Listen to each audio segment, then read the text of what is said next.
ஜன்னல் வழி நாள்தோறும் மின்னல் ஒன்று கை காட்டும்.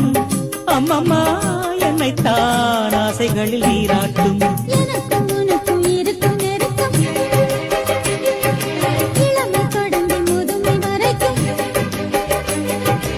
இரவும் பகலும் உறவை வளர்க்கும். இடையில் இருக்கும் தடையை தகர்க்கும். இயலாத சொந்தமா